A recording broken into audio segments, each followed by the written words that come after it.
মিথ্যা মামলা দিয়ে মানুষের জীবন নষ্ট করে দিয়েছেন। এই যে বিডিআর হত্যার জন্য এই ফাঁদ তৈরি করে হাজারো মানুষের জীবন আপনি নষ্ট করলেন, এর জন্য যিনি মাস্টার মাইন্ড তিনি তো জানে যে কে কে এই কাজের সাথে জড়িত। অথচ তাদের বেকার বেকার এই শাস্তিটা দেওয়ার মাধ্যমে তাদের জীবনটাই নষ্ট করে দিল। ৯৫০-র ওপরে এখনো বিডিআর জেল খাটতেছে বিনা কারণে, কিচ্ছু জানি না। এর সাথে যারা জড়িত এইগুলোকে নিয়ে এসে আমাদেরকে যেমন বলতেন আমরা যে নখ তুলে দেব, তাদেরকে একটু নখ তুলে দেন তো সব সত্য বের হয়ে যাবে। এই কথা বলেন না কেন? মাটির নিচে আমাদের সামনে ডিম নিয়ে এসে বলতে যে ডিম, ওদেরকেও এখন ডিম দেওয়া দরকার। সেদিন এক লোক বলছে ডিমের এত দাম বেড়ে যাচ্ছে কি করে, মনে হয় উপর দিয়েও দেয় নিচ দিয়েও দেয়, তাই বলছে। ডিমগুলো আমাদেরকে দেখিয়ে বলতে হয়েছে আমরা এইটা দেই। আমি আশা করছি এখন এই বিডিআর হত্যা, এই হত্যা না, এটা একটা হত্যাকাণ্ড। এই কাণ্ডর সাথে যারা জড়িত এদের প্রত্যেকে এরকম এই নখ তোলা মেশিন দেখান। কথা বলে না কেন? আরে আপনি ওদেরকে বিনা কারণে জেল খাটাবেন, ওদের ছেলে মেয়ে বাপ মা ওদের বরদোয়া লাগছে না আপনার? এখনো মুক্তি হইতে চাইলে ওদেরকে ছেড়ে দেন। শাস্তি যা দেওয়ার বহু শাস্তি আন্দাজে তাদের উপরে বানিয়ে বানিয়ে দিয়েছেন। ওনারা আমাকে বলতো হুজুর আমরা যে অপরাধ করি নাই, তারপরও যদি করে থাকি, কাবা শরীফের দিকে তাকিয়ে কোরআন শরীফ মাথায় নিয়েও আমার সামনে বিডিআররা বলতো যে আল্লাহর কসম কোরআন আমার মাথায়, আমি কিচ্ছু জানি না। আর 1 মাস পরে আমার রিটায়ার্ড হয়ে যাবে, আমি কত বছর চাকরি করে টাকা পয়সা যা পেয়েছি বাড়ি চলে যাবো, অথচ 14 বছর আমি জেলে আছি, কিচ্ছু জানি না। পঞ্চগড়ে তেঁতুলি আর একজনকে পেয়েছিলাম, বুড়া মানুষ, হাও মাও করে মাঝে মাঝে কাঁদতো। রাতের বেলা তাহাজ্জুদ পড়তে ওঠার সময় দেখতাম যে একটা আওয়াজ দিচ্ছে, মনের ভেতর থেকে আওয়াজ দিল, ওটা কলিজায় লাগে। এই আওয়াজ দিত মাঝে মাঝে।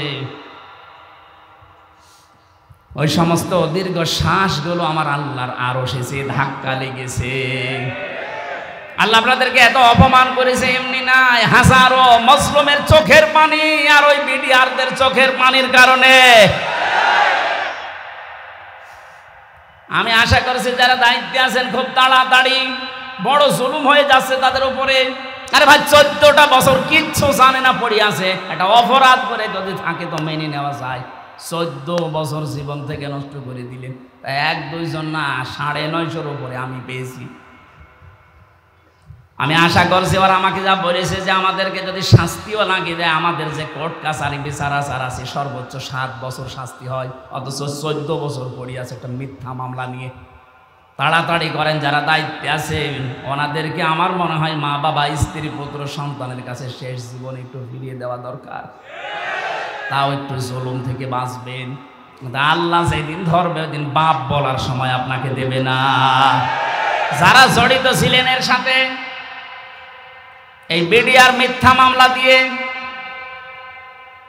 বহু অপরাধ যারা করেছিলেন, আমি আবার বলছি যে যেই অপরাধ করেছেন ওই অপরাধের জন্য ওই শাস্তি আগে দুনিয়ায় নিয়ে যান, এরপরে বলেন যে আস্তাগফিরুল্লাহ, মাফ হয়ে যাবে। তাছাড়া শাস্তি না নিয়ে চামড়ার মুখ দিয়ে একেবারে যখন মনে আসে আস্তাগফিরুল্লাহ, আবার 2 দিন পরে এই যে হাসান মাহমুদ এখন ঠেলায় পড়েছে, বলছে আমার বিএনপির সাথে ঐক্য করতে চাই। শয়তান, এতদিন কোথায় ছিল? বলছে গণতন্ত্র পুনরুদ্ধারে আমরা কাজ করব। গণতন্ত্র হত্যা করে জবাই করে এখন পুনরুদ্ধার করবা? চামড়ার মুখ যখন যা মনে আসে বলে, আবার চেয়ার পেলে ওই শয়তান আবার উল্টাপাল্টা বকতে শুরু করবে। কথা বলেন ঠিক কিনা?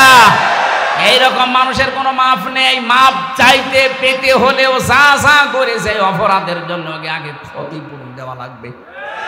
এটার সাথে আপনারা একমত না? কারা কারা চান বলেন তো? লিল্লাহি তাকবীর।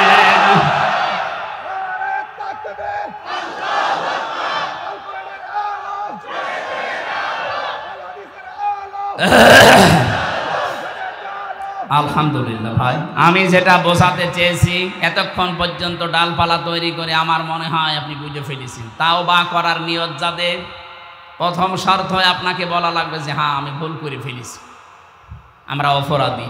2 নম্বরে অনুশোচনা অনুতপ্তের মাধ্যমে যার যে ক্ষতি করেছেন তার সেই ক্ষতিপূরণ দেবেন।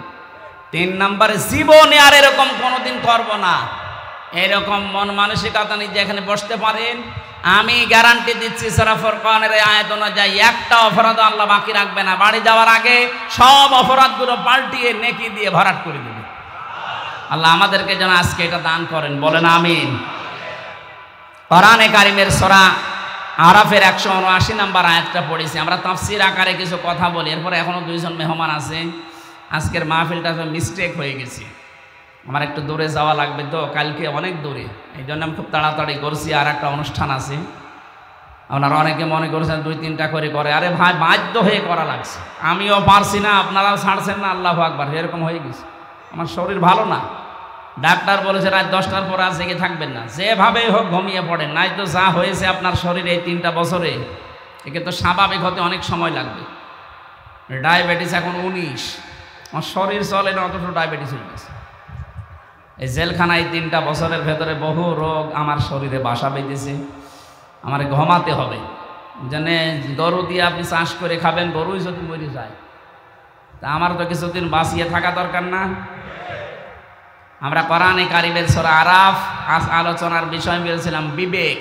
কি বললাম? আল্লাহ তাআলা ইরশাদ দিচ্ছেন, ওয়ালাকাদ দারানা লি জাহান্নামা কাসীরাম মিনাল জিন্নি ওয়াল ইনস। আমি বহু জিন আর মানুষ বানিয়েছি, এই জন্যেই তাদেরকে জাহান্নামে দেব। প্রশ্ন আসতে পারে, আল্লাহ যেহেতু কাসীর শব্দ দিলেন যে বহু জিন আর মানুষ জাহান্নামে দেবে, আবার বলার আগেই গ্যারান্টি দিলেন ওয়ালাকাদ, অবশ্যই। তাহলে আমাদের দোষ কি? আমাদেরকে আল্লাহ জাহান্নামে দেবে বলেই বানিয়েছে, তা আমাদের দোষ কি? হ্যাঁ, দোষ আছে। এরপরে আল্লাহ 3টি ইন্দ্রিয় শক্তির কথা জানিয়েছে। এই 3টি ইন্দ্রিয় শক্তি যাদের আছে, এগুলো যারা কাজে লাগাবে না, ওই মানুষগুলোকে আল্লাহ জাহান্নামে দেবে। বলেন, কাজে লাগাতাম যে আমি কি ছিলাম? এই যে বলছিল না নজরুল ভাই, যে বীরজ থেকে শুরু করে আজকে হামজা আল্লাহ বানিয়েছে, আমি কিছুই ছিলাম না, উল্লেখ করার মতো কিছু ছিলাম। 33 বছর বয়স, এখন মনে করেন আমার 35 বছর আগে হামজা বলে দুনিয়াতে আমার নামে আমার এই জায়গায় কেউ ছিল? বলেন বলেন। হাল আতা আলাল ইনসানি হিনুম মিনাদ দাহারি লাম ইয়াকুন শাইআম মাযকুরা। মানুষের জীবনে কি এমন সময় আসে নাই যে সময় সে উল্লেখ করব এরকম কিছু ছিল না? আবার এমন সময় আসবে তাকে উল্লেখ করাও হবে না। আজ থেকে 500 বছর পরে আপনার নাম নিশানা কেউ নেবে না, আপনার নামে কেউ সিনিয়র দেবে না। কথা বলে না কেন? আমার 500 বছর লাগবে না, আজ থেকে 100 বছর পর, এই যে নজরুল ইসলাম 100 বছর পরে যদি আবার ওনার বাড়িতে ঘুরে এসে বলে আমি কিন্তু এই বাড়ির মালিক ছিলাম 100 বছর আগে, ওনার নাতি যারা, নাতির নাতি যারা, তারা বলবে ভণ্ডামি করা জায়গা পান না। কিসের নজরুল আপনি? বলেন তো বাস্তব কিনা? অথচ নিজে এই বাড়ি বানানোর জন্য মাথার ঘাম পায়ে ফেলেছে, কত হক আল্লাহর নষ্ট করেছে, জনগণের হক নষ্ট করেছে, মা বাবার হক নষ্ট করে এই বাড়ি ঘর বানিয়েছে, চাকরি বাকরি ব্যবসা বাণিজ্য করে। সেই লোকটাই মাত্র 100 বছর পরে আসতেছে, অথচ ওনার নিজের ছেলে নাতি, তারা বলছে না কে আপনি? এটা বলবে কিনা বলেন? এই কথা বলেন না কেন? এইটা হচ্ছে দুনিয়া। আল্লাহ জানা বলছেন বিবেক কাজে লাগাও। হাত্তা ইদা জাউহা ফতিহাত আবওয়াবুহা ওয়াকালা লাহুম খাযানাতুহা আলাম ইয়াতিকুম রুসুলুম মিনকুম ইয়াতলুনা আলাইকুম আয়াতি রাব্বিকুম ওয়া ইউনজিরুনাকুম লিকা ইয়াউমিকুম হাযা। সূরা জুমারের ভেতরে আল্লাহ জানাচ্ছেন জাহান্নামের দরজার কাছে মানুষগুলো যখন যাবে, ফেরেশতা মালিক দরজা খুলে দেওয়ার পরে ওদেরকে প্রবেশ করানো হবে। এই বিষয়টা আমি জেলখানায় যাবার পরে টের পেয়েছি। আল্লাহ জাহান্নামের কথা যেখানে কোরআনে দিয়েছেন সেখানে বলেননি যে জাহান্নামের দরজা খোলা থাকবে না। জাহান্নামের দরজা সব সময় বন্ধ থাকবে। যখন কেউ প্রবেশ করবে, শুধু প্রবেশ করবে, সঙ্গে সঙ্গে আবার আটকিয়ে দেবে। আমি এটা জেলখানায় গিয়ে দেখেছি, আয়াতটা মিলে গেছে। জেলখানায় যারাই যায় সে যত বড় লোক হোক, ওকে ঢোকানোর পরে আবার মেন গেট তালা লাগিয়ে দেয়। কথা বলে না? কিন্তু জান্নাতের কথা যত জায়গায় আছে সেখানে কিন্তু তালা লাগিয়ে দেয়, এ কথা নেই। হাত্তা ইদা জাউহা ওয়া ফুতিহাত আবওয়াবুহা ওয়া ক্বালা লাহুম খাযানাতুহা সালামুন আলাইকুম তিবতুম ফাদখুলুহা খালিদিন। আল্লাহ জাহান্নামের কথা এর 2 আয়াত আগে জানাচ্ছিলেন, 2 আয়াত পরে বলেন জান্নাতে যারা যাবে এই মানুষগুলোর জন্য আগে জান্নাতের দরজাগুলো খোলা থাকবে। সুবহানাল্লাহ বলতে পারেন না? জাহান্নামের দরজা সব সময় বন্ধ থাকে, কেউ ঢুকলে খোলে আবার বন্ধ করে দেয়, জেলখানার মতো। আর জান্নাতের দরজা সব সময় উন্মুক্ত থাকবে, একটা দুইটা না, 70,000 গেট আপনার জন্য আল্লাহ বানাবে, যদি আল্লাহকে ভয় করার নীতি অবলম্বন করে দুনিয়ার জীবন কাটাতে পারেন। আল্লাহ তুমি আমাদেরকে এই আয়াতের ভেতরে শামিল করো, বলেন আমিন। দরজায় যিনি দাঁড়িয়ে আছে মালিক, তিনি বলবে আলাম ইয়াতিকুম রাসূলুম মিনকুম, তোর কাছে কি রাসূল যায়নি? যদি বলে না আমি রাসূল পাইনি 1400 বছর পরে আমি, আরে তোর কাছে রাসূল যায়নি মানে রাসূলের নায়েব আমির হামজা যায়নি? কথা বলেন না কেন? এই যে রসুলুন এখানে বহু বছর, এখানে আল্লাহ 1 বছর দেয়নি, রাসূল রসুলুন। আলাম ইয়াতিকুম রাসূলুম মিনকুম, তোদের কাছে কি হামজা যায়নি, তয়ব যায়নি? বিভিন্ন আলেমের নাম হয়তো ওই সময় বলবে, কারণ এই সময় নবী নেই, নবীর নায়েব আছে। আমরা নবীর নায়েব স্থলাভিষিক্ত, এই কথা বলছি। নবীদের যেই কাজ ওইটাই আমার কাজ। নবীজি আল্লাহর কাছে জানিয়েছেন কুল হাযিহি সাবিলি আদউ ইলাল্লাহ আলা বাসিরাতিন আনা ওয়া মান ইত্তাবাআনি। নবী আপনি বলেন এইটাই আমার পথ, আমি মানুষকে আল্লাহর দিকে আহ্বান করি, ডাকি। শুধু আমি আন্দাজে ডাকি না, বুঝে শুনে ডাকি। আমি এবং আমার অনুসারী যারা, তাদের একই কাজ। যেহেতু রাসূলের অনুসরণের মাধ্যমে আপনারা আমাকে আলেম মনে করেন, এই কারণে ওই দিন রাসূলের ভেতরে হামজাও আছে। আপনাকে স্মরণ করাবে গাজীপুরের এই সলিমদ্দি গলিমদ্দিকে, তোর কাছে কুষ্টিয়া থেকে হামজা নামে আলেম যায়নি, নবীর স্থলাভিষিক্ত। স্মরণ করিয়ে দেয়নি, সতর্ক করেনি জাহান্নামের আগুন সম্পর্কে। ওরা বলবে ক্বালু বালা ক্বাদ জাআনা নাযীর ফাকাযযাবনা ওয়া কুলনা মা নাযালাল্লাহু মিন শাই। গিয়েছিল কিন্তু আমরা মনে করতাম না এ বেটা মনে হয় মিথ্যা কথা বলে। এরকম কোন কথা আল্লাহ নাযিল করেননি, এরকম মানুষ দুনিয়ায় নেই। বলেন, আমি সেই শুরু থেকে কোরআনের আয়াতগুলো কঠিসর আকারে বলছি, দলিল দিয়ে আয়াত মারা, পৃষ্ঠা, লাইন, রুকু, সূরার নাম, তাফসীরের নাম পর্যন্ত বলছি। এরপরও আমার মনে হচ্ছে অনেকের বিশ্বাস হচ্ছে না। বিশ্বাস যদি হতো তাহলে তো আজকে থেকে জীবন পরিবর্তনের জন্য সিদ্ধান্ত নিতেন। শেষে ওই মানুষগুলো এই কথা বলতে বাধ্য হবে, আকালু লাউ কুন্না নাসমাউ আও নাকিলু মা কুন্না ফি আসহাবিস সাঈদ। ওই সময় যদি কথাগুলো শুনতাম আর বিবেক যদি কাজে লাগাতাম, তাহলে আজ জাহান্নামে সাইরে আসা লাগতো না। ফাতারাফু বিযামবিহিম ফাসুহকাল লিআসহাবিস সাঈদ। নিজেরা তখন পাপের স্বীকৃতি দেবে, হ্যাঁ আমরা অপরাধী। তখন আপনি স্বীকৃতি দিয়ে এমন জায়গায় যে শুধরাবেন, সেই রাস্তা আর খোলা নেই।